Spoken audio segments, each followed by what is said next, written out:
کتنے مہینے ہو جاتے ہیں راتوں کو یوں ہی سو جاتے ہیں، ذکر کا ایک لمحہ بھی اس کی بارگاہ میں نہیں گزارتے۔ ہاں دوسروں کے لیے ہم نے وقت بتایا، دوسروں کے لیے آنکھیں بھگو دیں، لیکن اس رحمان کی یاد میں کب دل دھڑکتا ہے جو ہمارے ماں کے پیٹ سے ہمیں پال رہا ہے۔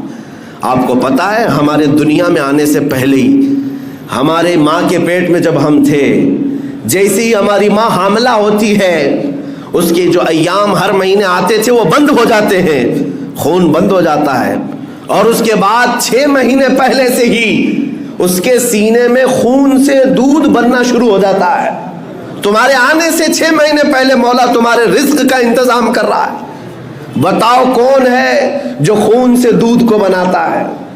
جب جیسے ہی دنیا میں تم آئے کوئی ثقیل غذا، سخت غذا کھا نہیں سکتے تھے، گوشت، مچھلی، انڈا، چاول، روٹی تو کھا نہیں سکتے تھے سوائے لکوڈ دودھ کے، اور اللہ تعالیٰ نے تمہارے ماں کے سینوں میں اس دودھ کو پیدا کیا جس کا ایک قطرہ دنیا کے سارے وٹامن سے بھی زیادہ اچھا ہے۔ یہ سارا رزق تمہارے لیے مہیا کیا، بچپن سے وہ مولا تمہاری نگہبانی کرتا رہا۔ روایات میں یہ بھی ہے کہ اگر تجھے جھولے میں ماں اکیلا چھوڑ کر کے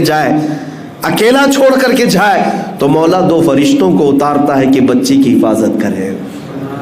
ہماری حفاظت پر کائنات کو اللہ نے لگا دیا، فرشتوں کو لگا دیا۔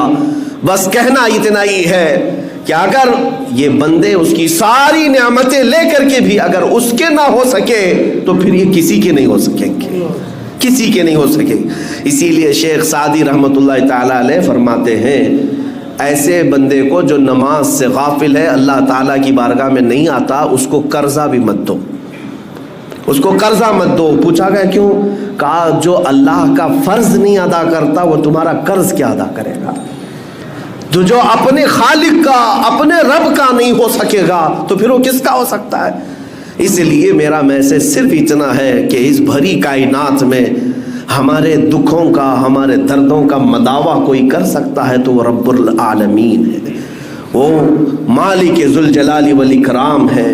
اس لیے ہمیں اللہ رب العزت کی طرف پلٹ آنا چاہیے، اس کا خوف سینے میں رکھو، اس کی محبت بھی سینے میں رکھو۔ وہ تمہیں خواہ مخواہ عذاب کا ایک ذرہ بھی نہیں دے گا، کبھی نہیں دے گا۔ ہاں اتنا ہے کہ اس نے وعدہ تو کیا ایک نیکی کرو تو میں بڑھا کر 10 دے دوں گا، لیکن پورا قرآن پڑھ کر کے دیکھو کہیں اللہ نے یہ نہیں فرمایا ایک گناہ کرو گے تو 10 بڑھا دوں گا، نہیں، گناہ ایک کیے ہو تو ایک ہی کی سزا، لیکن نیکیوں کے لیے کہتا ہے کہ ایک بھی کرو گے تو میں 10 گنا بڑھا کر کے دوں گا۔ یہ رحمت نہیں ہے تو کیا ہے؟ وہ رب الناس ہے۔ مولا کریم اپنی رحمت میں ہمیں جگہ عطا فرمائے۔ رب ذوالجلال ہم سب کو تیری جوار رحمت میں ہمیشہ رکھ، اور اپنی حفاظت سے ایک آن کے لیے بھی مولا ہمیں باہر نہ نکال۔